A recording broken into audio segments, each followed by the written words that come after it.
dhaloota jechuun dhaloota garaa haadhaa keessaa bahanii miti. Dhaloota jechuun dhaloota seenaa ummataa, dhaloota itti aanu dachee tanaaf seenaa tokko lafa kaa'anidha. Wantoota YouTube channel Amin Qaasoo jalatti argamtan wantoota haaraa argachuudhaaf subscribe, like, share gochuudhaan wantoota haaraa nurraa argattan egaa gara hojiitti akka jijjiirtan abdii qabachuudhaan wantoota haaraa kan argachuudhaaf mootiyyuu subscribe, like, share gochuudhaan wantoota gurguddaa akka argattan abdii guddaan qaba. Egaa akkasuma page Facebook keenyallee kan hordoftan akkasuma like, share gochuu indikatinaa isin jecha egaa Amin jedhama akkuma beekamu wantoota haaraa qabadhe isin dhiyaadhee jiru jechuudha. Wantoonni haaroti kun maali kan jedhu egaa jireenya ilma namaa keessatti ilmi namaa hojii hojjetu kamuu keessatti wantoota gurguddaa hojjetuun beekama. Wantoonni gurguddaa sun hojjechuun duratti wantoonni isa barbaachisan jiran. Ilmi namaa dhalatuu qofa ka ofitti gammadu jira. Garuu ilmi namaa hedduun dhalatee osoo hin taane dhalatee jira osoo hin taane kan du'e du'aa olitti kan jiraatu jira jechuudha. Isaan sun maal hoo jenne nama karoora hin qabnee fi kaayyoo hin qabnee fi abjuu yookiin immoo mul'ata isa hegeree kan qabne jechuudha. Kanaafiyyuu mee waa'ee mul'ataa kanarratti فيديو باي سيخسر العالم بموتك.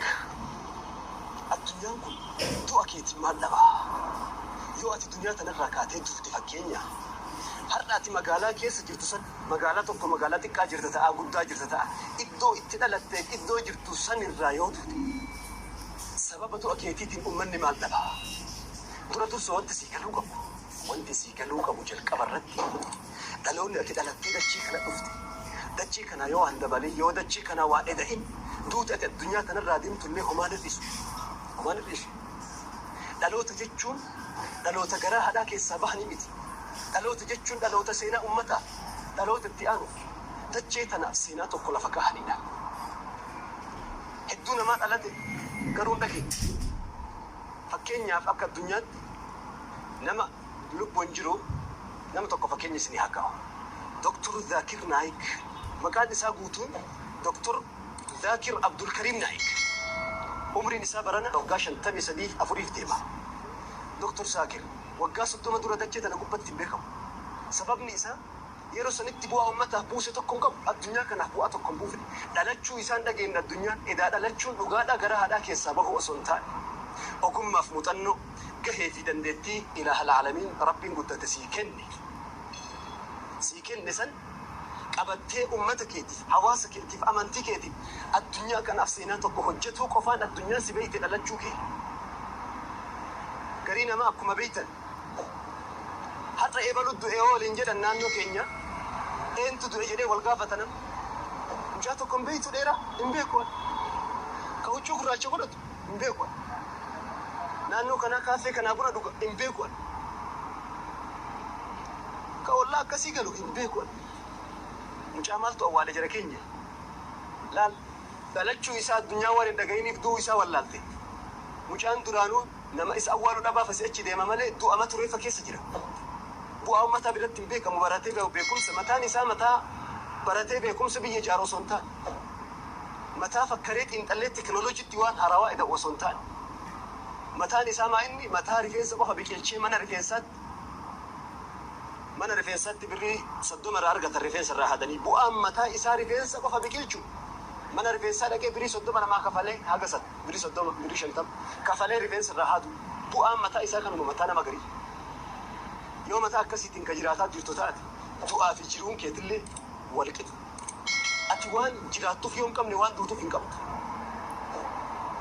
garaa keenya buddeenaaf daabboon guunnee mataa keenya kijibaan guunnee afaan keenya oduudhaan guunnee barumsa tokko osoo baranne ogummaa rabbi nuu kennuuf keessaa baafne ummataaf dachee kanaaf dhaloota itti aanuuf seenaa tokko osoo lafan duniyaa tanarraa yoo deemne wallaahi reeffi kennallee gaafa siree san gubbaa bahuun ulfaata reeffi nama seenaa osoo hin dalagin du'een ulfaata qabriin isaa sun ulfaatti wallaahi lidhaalik jara keenya yoo akkana jedhu waan guddaa hojjedhaa miti homa harkaa qabdan san namni waan harkaa qabu darbate sodaataan jedhamu jetti oromoon hoytaman baaytu ogummaa rabbi sii kenne dandeetti rabbi sii kenne san of keessaa baasi bu'aa qabdu waan silaa bu'aa qaba jettee biyyaaf yaaddu saniin waan tokko hojjedhu gaaf tokko fiixa baata waan ta'eef garuu waan tokko sii himu aduwwiin guddaan dachee kana gubbatti ilma namaa sakaale tokko eenyu beeyta ilmuma namaati namni si sakaale tokko eenyu beeyta addunyaa kana gubba shayxaana durallee nafsiyaateetti simata ofii of sakaale ofumaa ofitti aduwwii ta'e fakkeenya seenaa sadii tokko isin yaa himu Ameerikaadha lafti hayyuu tokko ture Ameerikaa keessa yeroo dheeraadhaaf leenjii kennaa ture. Gaafa tokko erga leenjii kennee booda waraqaa tokko maxxanse. Waraqichi maxxane maal jedha? Nama akka isin seenaan dalee akka isin bu'aa dhalootaatti aanu bu'aa tokko hin buufu. Dachee tanaaf taarika tokko osoo lafan kenne faana wahii kan namni ittiin si argu ittiin si yaadatu tokko lafan kenne akka ati san hojjenne si sakaale tokko du'e nama san osoo awwaallee lafa jalan fageessine reeffa nama sanii ilaaltanii koottaa jedhe. Borsa'aatii akkasii irratti galma akkasii koottaa jedhee magaalaa Ameerikaa keessa maxxanse. Namuun dhaga'e dubbii nama cinqu simaa cinqaa jira ta'a amma. Eenyu namni sun? Kun xayyaaraan, kun sayyaaraan, kun baaburaan homa qabuun namuu fiigaa dhufee galma seenee guute. Sagantaan ni eegalee girdoo saaqaniitii sanduuqa reeffi sun keessa jiru as baasan. Namuu teessoo guutee taa'aa jira galma keessa. Inni sagantaa gaggeessu maayikii qabatee namuu tokkoon koottaatiin reeffa kana daawwadhaa jedhe. Namuu fiigaa dhufee gara sadarkaatti ol bahee yoo inni achi deemu sanduuqa kurree irraa banan yoo inni keessa gallaalu sanduuqa keessa reeffi hin jiru. Reeffi tokko hin jiru. Wanti sanduuqa keessa jiru daawwitiidha yookiin mastawaati. Namtichi waan asii gallaalu eenyuun arga? Ofuma arga namtichi. Edaanaa jedhee nama achuma deebi'e. Kunis fiigaa dhufee gad ilaala. Yoo inni as gallaalu ofuma arga namtichi achi keessa reeffi hin jiru. Maal jechuu barbaadeetti seenaan kun? Reeffi of sakaalee reeffa ta'e osoo reeffa hin ta'in osoo du'ee reeffa hin ta'in ofumaaf keessatti du'e osoo qabrii lafaa keessatti awwaalamin qabrii qaama ofii keessatti awwaalame warra daabbumaaf buddeena rakkate warra oduumaa fi ganda keessa deemu homa xixiqqoo dalagu. Beekumsa namoota jala osoo deemuu hin taane wantoota beekumsa nuuf ta'an laallachuudhaan fakkeenya gaarii irraa fudhannee gama fuulduraatti akka deemnu abdii guddaan qaba jechuudha. Egaa kaasinillee akkuma waan guddaa asirraa argadhe immoo isinis waan guddaa akka argatan abdii qaba jechuudha. Keessumattuu ilmi namaa tokko milkaa'uudhaaf wantoota isaan barbaachisan lafa kaachuu qaba. Dursee wanta hojjetu kamiyyuu karoora baafachuu qaba. Karoora yeroo dheeraa fi karoora yeroo gabaabaatu jira jechuudha. Tokko jedhe ilmi namaa tokko iddoo barbaade taa'ee bakkuma barbaade ciisee sa'aatii isaa kan gubee sa'aatii isaa dabarsu hedduutu jira jechuudha. Egaa hordoftoota keenya karoora kana sirriitti galmaan ga'uudhaaf karoora waggaa qabaachuu qabna. Kan ji'a ja'aatii fi kan torbanii, kan guyyaa fi kan sa'aatii qabaachuu qabna. Nuti sa'aatii keenya sa'a hammaanarraa haga sa'aatii hanganaatti wantoota akkanaa hojjechuu qaba. Karoora itti baaftee wantoota kamiyyuu jechuudha. Kanaaf sa'aatii kan kee qabachuu qabda. Sa'aatiin qabdu taanaan sa'aatiin kee iddoo ati teessee fi iddoo ati dhaabbattetti iddoo ati haasoftee kolfitee taphattutti sa'aatiin kee sirraa dabre taanaan karoorri kee kan guyyaa hin jiru jechuudha. Guyyaan guutuun bade jechuudha. Sa'aatiin bade jechuun guyyaan bade. Karoora guyyaa guutuu hin qabdu taanaan karoorri torbee hin jiru jechuudha. Kanaafuu sa'aatii irratti hojjette sa'aatii keessaa sakan irratti daqiiqa irratti hojjette karoora guyyaa guutuu milkaa'uu dandeessa. Kan guyyaa milkooyti taanaan kan torbanii milkaa'uu dandeessa jechuudha. Ati kan guyyaa yookiin kan sa'aatii keessi jalaa qisaasa'ee bade taanaan karoorri torbanii zeeroo hin jiru jechuudha. Kan torbee bade jechuun kan ji'a sadii badee hin jiru jechuudha. Kan ji'a sadii bade taanaan kan ji'a jahaa hin jiru badee jira. Kan ji'a jahaa hin jiru taanaan waggaan badee jira jechuudha. Nuti waggaarraa waggaatti iddoodhuma har'a teenyu kana teenyaa jira jechuudha. Kanaafiyyuu kana ta'uu dhiisuudhaaf sa'aatii keenya irratti hojjechuudha. Sa'aatii karoora qabnu. Karoora keenya sanis sa'aatii irratti hojjechuun nu barbaachisaa jechuudha.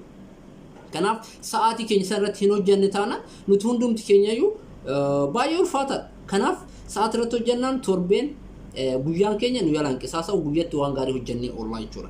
Kana keessaa mootii gaafa torbee karoora kee ka torbee biroo geette torbeetti waan haganaa lafa kaa'uu qaba waan haganaa hojjechuu qabettee karoora baafatte san irratti gaafa torbee maanni karoora kee teessee ilaaltaa jechuudha. Torbeetti waan kana fideera maal qaba.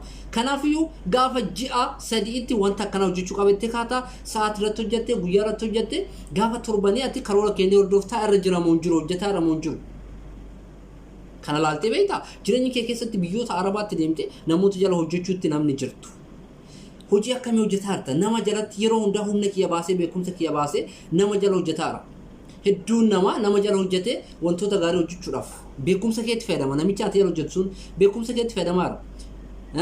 yeroo kee fixaara humna kee fixaara atiin baay'ee bareedaa taate atiin dargaggeessa taate biyya arabaatti deemtee nama jala hojjetta nama jala hojjetteetiin gaafa biyya keetti galtu humni kee dadhabaadha beekumsi kee hin jiru sammuu kee keessa kan jiru qacaramtee hojjechuu osoo hin taane wanta haarawaa uume wantoota barumsa naaf ta'an like share gochuudhaan hordofuudhaan akkamitti jijjiiraman laata jijjiiramuu ni dandeessu jechuudha. Kanaafuu namoonni nama jala hojjetan sammuu keessan imagine ta'e yaadi jechuudha. Gizem tokko illee ta'u yaadi. Ani hojjedhee dabarsee jira garuu nama duuba kee dhufuuf yookiin maatii kiyyaaf maal dhiisee jira dhaloota booda dhufaniif moo maal dhiisee jira akkamiin addunyaa kana beekamuu danda'a. Namni xiyyaara bararsiisaa jiru kun gara haadha isaatti baratee miti. Namni wantoota haarawaa kalaquudhaan beekaman kunniin wantoota haarawaa kana gara haadha isaatti qabatee kabajee hin jiru jechuudha. Kanaafiyyuu bilgee maal jedhe itti gaafatamaan abbaan qabeenya addunyaa kana bilgee maal jedhe hiyyeessa taatee dhalachuun kee badii hin qabu jedhe garuu hiyyeessa taatee du'uun kee badii keeti. Maaliif jedhe kennaa rabbiiti uumama rabbiiti waan ta'eef hiyyeessa taatee dhalachuun rakkoo hin qabu. No poromile rakkoon hin jiru. Garuu immoo hiyyeessa taatee du'uun kee osoo beekumsa horachuu dandeessu osoo wanta haaraa kalaquu dandeessu osoo mootiyyuu wantoota haaraa oomishtee namoota fakkeenya dhiisuu dandeessu wantoota ati oomishtu kun wantoota kalaqxu kun namoota fayyaduu osoo danda'anu hiyyummaa keetii yoo teesseetiin hin jette ati boreessedda maal dhiisteerta addunyaadhaaf maal dhiiste dhaloota egereetiif maatiin kee hoo akkuma ati qacaramtee hojjettu kana haa hojjetu maaltu sammuu kee keessa dhagahama of haalaa lubbulawwan kun jechuudha. Egaa kan hundumti keessaniyyuu viidiyoo kanarraa wantoota baay'ee baratan jedhee yaada jechuudha. Kanaaf karoora guyyaa qabaatu ka sa'aatii ka guyyaa ka torbanii ka ji'a kan ji'a sadii fi kan ji'a jahaa kana hoo qabaatte waggaatti wanta yaadde kaa'achuu qabda waggaatti nama akkanaa ta'uu qaba waggaatti wantoota haganaa beeksisee namoota waan gaarii yaaduu qabee hojii ofii keetti hojjedhu osoo hin ta'in hojii an hojjedhu kana irratti namoota meeqatu hojii an hojjedhu kana carraa kenneef akka inni milkaa'u taasisa. Sammuu kee question mark keessa kaa'ee yeroo hunda teessee yoo teessee kolfitee taphatte hin taara jireenya hin dhuyda hin nyaata. Kun yaada badaadha.